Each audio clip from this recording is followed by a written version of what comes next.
के विरोध। ताजा उदाहरण, महाराष्ट्र में 6 लाख मुर्गियों को मार डाला। क्या तर्क है? एवियन फ्लू होगा। हुआ है किसी को?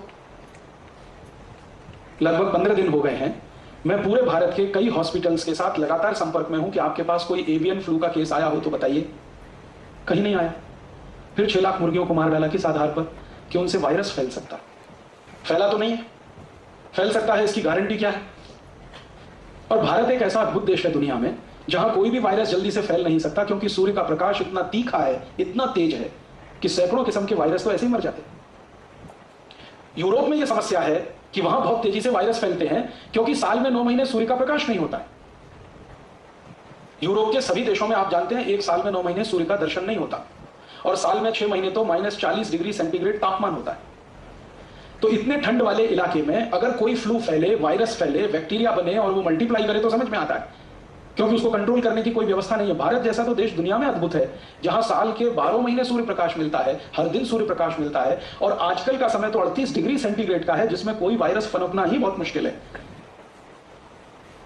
और इसी कुतर्क के आधार पर 6 लाख मुर्गियों को मार डाला बेदर्दी के साथ, बिना सोचे समझे कि इन मुर्गियों का हमारे जीवन को चलाने में कोई उपयोग होता है। यह उपयोग नहीं कि वो अंडा देती है और हम अंडा खाते, उससे ज्यादा बड़ा उपयोग है जो हमें आज तक पता नहीं चला है। इस प्रकृति के चक्र को नियमित रखने में मुर्गियों की, मुर्गों की बहुत बड़ी भूमिका है।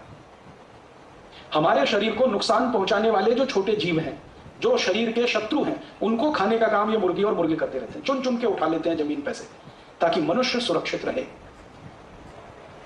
तो हम मनुष्यों को सुरक्षा देने के काम में जो मुर्गी और मुर्गी लगे हैं, उन मुर्गे और मुर्गियों को मनुष्य को बचाने के कुतर्क के आधार पर कत्ल करवा दिया सरकार। ऐसे अगर हमारी सरकार को चलाने वाले नेता हैं और ऐसे हमारे देश को चलाने वाले अधिकारी हैं, तो भगवान इनको जल्दी से उठाए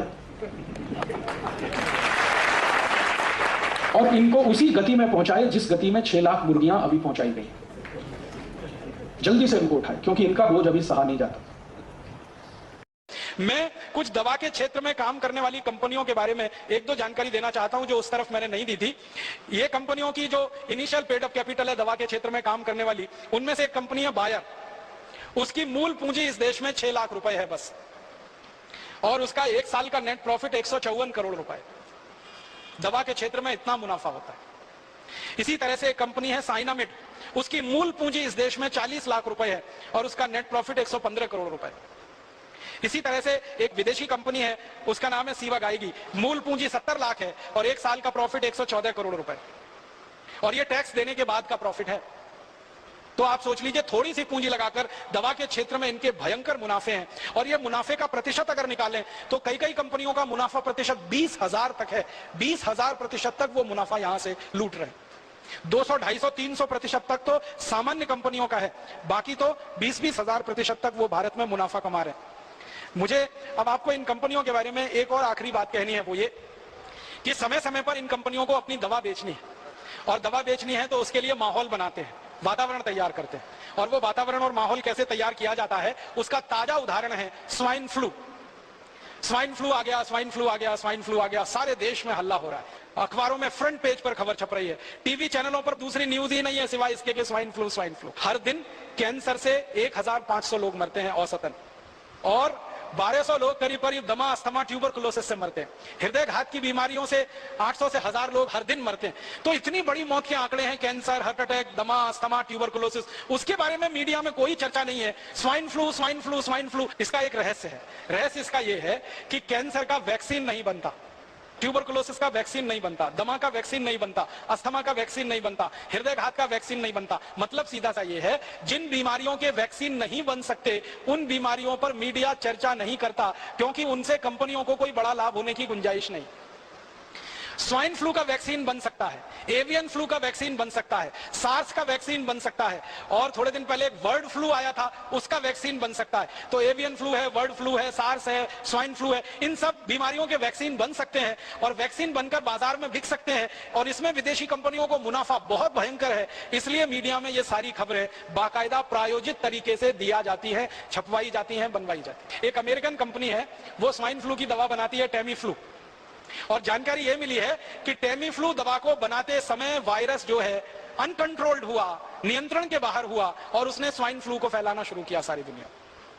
माने एक अमेरिकन कंपनी की बदमाशी से, एक अमेरिकन कंपनी की गैर जिम्मेदारी से स्वाइन फ्लू का वायरस सक्रिय हुआ और सारी दुनिया के 30 देशों को उसने अपनी चपेट में लिया। अब वो 30 देश हैं, वो टेमी फ्लू के ग्राहक हो गए। वायरस निकला अमेरिका से, ग्राहक हो गए उनके दुनिया के 30 देश के लोग। अब वो सब लोग जिनको स्वाइन फ्लू होने की संभावना है या हो गया है, डॉक्टर उनको एक ही दवा लिख रहे हैं, टेमी फ्लू खाओ, टेमी फ्लू खाओ, टेमी फ्लू खाओ। जो विद्वान डॉक्टर हैं और जो इन कंपनियों के चक्कर में नहीं फंसते हैं, ऐसे भी कई डॉक्टर हैं, वो बता रहे हैं कि टेमी फ्लू बिल्कुल मत खाओ, क्योंकि आपने टेमी फ्लू खाया तो ये स्वाइन फ्लू का जो वायरस है ये स्ट्रक्चर बदलने में माहिर है, तुरंत नया स्ट्रक्चर ले सकता है और वो नए स्ट्रक्चर में रेजिस्टेंस आ सकता है, फिर कितना भी टेमी फ्लू खाना ठीक ही नहीं होने वाले। तो ऐसा पूरे देश में आतंक और माहौल फैला दिया। और ये आतंक और माहौल के दो ही उद्देश्य हैं। पहला उद्देश्य है ज्यादा से ज्यादा टेमी फ्लू दवा बेचना, जो पिछले 10 साल से इस कंपनी ने उत्पादन करके गोडाउन में भरी हुई है, अब वो गोडाउन खाली करना है। अब ये गोडाउन कोई ऐसा गोडाउन नहीं है जो टूथपेस्ट का हो, रोज इस्तेमाल करें और फेंक दें। ये गोडाउन तो तभी खाली होगा जब कोई दवा का आतंक हो, वायरस का आतंक हो और डर हो और दहशत हो। डर, दहशत और आतंक के चलते आदमी मजबूर हो जाता है महंगी से महंगी दवा खाने के लिए और महंगे से महंगा इलाज करने के लिए। तो ये स्वाइन फ्लू का वायरस इसी तरह का एक प्रोपेगेंडा है। मुझे तो एक ही बात कहनी है, वो ये कि ये स्वाइन फ्लू नहीं है, मीडिया फ्लू है। मीडिया ने पैदा कर दिया। मैं आपको एक पुरानी जानकारी देना चाहता हूं, बहुत गंभीर है, आप उससे अंदाजा लगाइए कि ये कंपनियां कितनी निकृष्ट हैं, कितनी नराधम है। सन 1916 से 1918 के बीच में 2 साल में दुनिया भर में एक बीमारी फैली, एवियन फ्लू। वो ऐसा ही था जैसे स्वाइन फ्लू है, और उस बीमारी के फैलने से सारी दुनिया में कुछ लोग प्रभावित हुए। जो लोग प्रभावित हुए उनकी संख्या बताई जाती है 4.5 करोड़। 4.5 करोड़ लोग उसमें प्रभावित हो गए। और 4.5 करोड़ लोग जो प्रभावित हुए, फिर मैंने ये जानने की कोशिश की कि मरे कितने उसमें से, तो मात्र 6,000 लोग मरे थे। मात्र 6,000 लोग मरे थे। अब उसके बाद क्या हुआ कि ये एवियन फ्लू का वायरस फैला और इसमें 6,000 लोग मर गए, सारी दुनिया में आतंक फैल गया। उस आतंक के चक्कर में एक अमेरिकन कंपनी ने वैक्सीन बना दिया एवियन फ्लू का, और वो वैक्सीन धड़ल्ले से सारी दुनिया में बेचा उन्होंने। और आपको सुनकर दुख होगा, उस वैक्सीन को लगवाने के बाद 60 लाख लोग मर गए दुनिया में, और पता नहीं कितने अपंग हो गए, कितने विकलांग हो गए। बीमारी आने से 6,000 लोग मरे, बीमारी का वैक्सीन बना और उस वैक्सीन को सारी दुनिया में भेजा गया, फैलाया। सबसे ज्यादा अफ्रीका के देशों में, सबसे ज्यादा लैटिन अमेरिका के देशों में, ब्राजील में, मैक्सिको में, चिली में, कोस्टारिका में, कोलंबिया में, फिर अफ्रीका में, नाइजीरिया में, सोमालिया में, इथियोपिया में, दक्षिणी अफ्रीका में, रोडेशिया में। तो अफ्रीका, लैटिन अमेरिका और भारत में भी हुआ था उसका। वैक्सीन का अंधाधुंध प्रचार हुआ, अंधाधुंध बिक्री हुई, 60 लाख लोग वैक्सीन लगने के बाद मर गए। उसका क्या? एवियन फ्लू में तो 6,000 लोग मरे, वैक्सीन लगने के बाद इतने। माने वैक्सीन कितने खतरनाक हो सकते हैं उसका ये अंदाजा आप लगाइए। अब एवियन फ्लू का वैक्सीन आया और इतने लाख लोग मर गए। अब स्वाइन फ्लू का वैक्सीन आने वाला है और वो वैक्सीन हिंदुस्तानी और दुनिया भर के लोगों को धड़ाधड़ लगाया जाएगा। क्यों? क्योंकि स्वाइन फ्लू का वायरस जो फैला है, वायरस से ज्यादा डर फैला है, आतंक फैला है, दहशत फैली है। तो हर आदमी तैयार बैठा है वो वैक्सीन लगवाने के लिए, और एक व्यक्ति को वैक्सीन लगाने का खर्चा वो बोलते हैं 3,000 रुपए आएगा। अब हिंदुस्तान में ही अगर आप सोच लो कि अगर 10 करोड़ लोग भी प्रभावित होकर वैक्सीन लगवा लें और 3,000 रुपए का एक वैक्सीन आए, तो 30,000 करोड़ की बिक्री तो उनकी हिंदुस्तान में हो गई।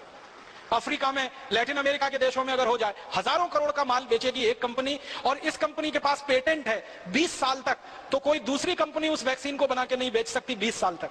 और इसी कंपनी के पास दवा का भी पेटेंट है 20 साल का, तो टेमी फ्लू दवा को कोई दूसरी कंपनी नहीं बनाकर बेच सकती 20 साल तक। तो 20 साल तक एक ही अमेरिकन कंपनी की मोनोपोली रहेगी, और उस मोनोपोली पर हजारों करोड़ रुपए वो लूटेंगे लोगों के दिलो दिमाग में। इसलिए स्वाइन फ्लू का दहशत, आतंक और डर बिठाया जा रहा है। और मैं इसी संदर्भ में और एक छोटी सी बात करूंगा। आपको याद है थोड़े दिन पहले इस देश में एक आतंक फैलाया गया, hepatitis B, hepatitis B, hepatitis B, hepatitis B. और आतंक और डर इतना फैला कि हिंदुस्तान के लाखों करोड़ों लोगों ने उसका वैक्सीन लिया। आप में से भी किसी ने लिया होगा, बहुत लोगों ने लिया।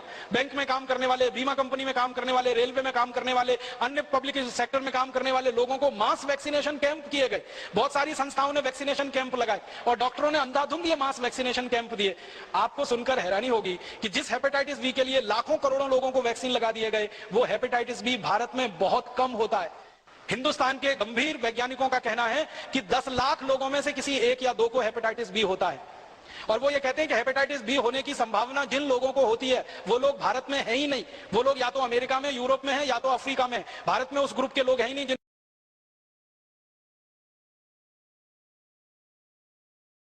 हमारे पुणे में अभी थोड़े दिन पहले मास वैक्सीनेशन का कैंपेन चला, हेपेटाइटिस बी।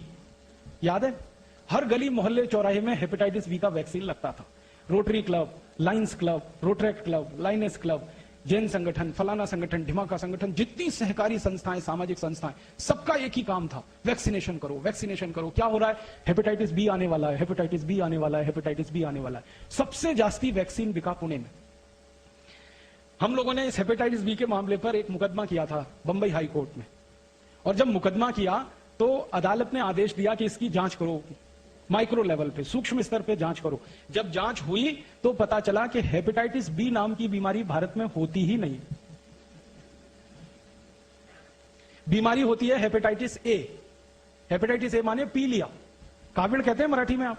तो ये सामान्य काविड़ जो होता है वो हेपेटाइटिस ए है। ये होता है, सामान्य रूप से होता है, बारिश के दिनों में तो जरूर होता है, क्योंकि पानी में गंदगी आने के कारण ये होता है। तो हेपेटाइटिस ए तो होता है, हेपेटाइटिस बी नहीं होता। और वैक्सीन हेपेटाइटिस बी का दिलवा दिया आपको। आप में से कितने लोगों ने लगवाया? देखो यही हाथ खड़े कर रहे हैं सबके सब। और ऐसे ऐसे हजारों लाखों लोगों ने पुणे में वैक्सीन लगवा लिया। दो कंपनियों ने खूब बिजनेस कर लिया, खूब धंधा कर लिया। फिर मुंबई में कर दिया उन्होंने, फिर कोलकाता, फिर दिल्ली, फिर जगह जगह करके हजारों कोटि रुपए लूट लिया। बाद में अदालत का फैसला आया कि जब बीमारी नहीं है तो वैक्सीन क्यों लगाएं।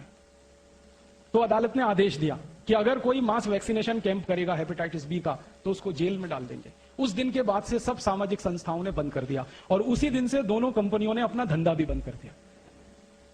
अब वो कंपनी वालों को मैं मिलता हूं, कहता हूं कि भाई अब क्यों नहीं बेचते तुम हेपेटाइटिस बी का वैक्सीन? तो उन्होंने कहा कि अब हमें बेचने की गरज नहीं है, क्योंकि जितना बनाया था सब बेच लिया हमने। अब तो कोई नया वैक्सीन बनाएंगे उसको बेचेंगे, अभी तो हमको हेपेटाइटिस बी बेचने की जरूरत नहीं है। तो हेपेटाइटिस बी का जैसे पूरे देश में डर पैदा करके, आतंक पैदा करके सारे देश के लोगों को जबरदस्ती ये वैक्सीनेशन करा दिया गया, उसी तरह की तैयारी चल रही है स्वाइन फ्लू का डर, आतंक पैदा करके सारे देश के लोगों को जबरदस्ती ये वैक्सीन बिकवाना। अब डर मुझे इस बात का है, दुख इस बात का है कि हेपेटाइटिस बी का वैक्सीन तो 500-700 रुपए का होता था, कहीं कहीं पे 1000 रुपए का था। ये स्वाइन फ्लू का 3000 रुपए का है। कंपनी को अंदाजा लग गया है कि 500-700 का वैक्सीन लगवा सकते हैं तो 3000 का भी लगवा सकते हैं। बस डर बिठा दो कि तुम मर सकते हो, तुमको ऐसा हो सकता है, तुमको वैसा हो। इनको ये हो सकता है। और आपको सबको मालूम है, जो बात गंभीर है वो ये कि जितनी भी वैक्सीन दी जाती है उन वैक्सीनों में उन बीमारियों के ही जीवाणु रहते हैं जिस बीमारी के लिए वो वैक्सीन दी जाती है। अब देखिए कैसा साजिश और कैसा षड्यंत्र है। एक तो बीमारी होती नहीं, होती है तो बहुत कम लोगों को होती है, और होने के पीछे का जो कारण है कि वो कीटाणु और जीवाणु मरते ही नहीं है उस दवा में भी, और वो हमको अंधाधुंध लगाया गया। लाखों करोड़ों का बिजनेस करके कंपनी ने मुनाफा कमा लिया। जो स्वामी जी कहते हैं कि सामान्य प्राणायाम करें, योग करें, तो उसी से हम ठीक कर सकते हैं अपने आप को। उसके लिए लाखों करोड़ों रुपए इस देश में बर्बाद हो गए। हम लुट गए, हमारी आंखों के सामने लूट लिया लोगों ने, हमको मूर्ख बना के लूट लिया। तो कभी हेपेटाइटिस बी के नाम पे, कभी स्वाइन फ्लू के नाम पे, कभी एवियन फ्लू के नाम पे, कभी सार्स के नाम पर, कभी बर्ड फ्लू का कितना आतंक फैलाया था। थोड़े दिन पहले हजारों लाखों मुर्गियां इस देश में कट गई। परिणाम जानते क्या हुआ? मुर्गियों की कमी पड़ गई तो सरकार ने विदेशों से मुर्गी इंपोर्ट करना शुरू कर दिया। अंडों की कमी पड़ गई तो विदेशों से अंडे खरीदने शुरू कर दिए इन्होंने। और अब ये स्वाइन फ्लू के नाम पे बता रहे हैं सुअर को काट रहे हैं। फिर थोड़े दिन में सुअर की कमी होगी तो सुअर का मांस विदेशों से खरीदेंगे, हिंदुस्तान में बिकेगा। ये सारे के सारे मार्केट की उनकी रणनीति है। धंधा करना है, माल बेचना है, उनको आपके स्वस्थ रहने से, बीमारी से कोई लेना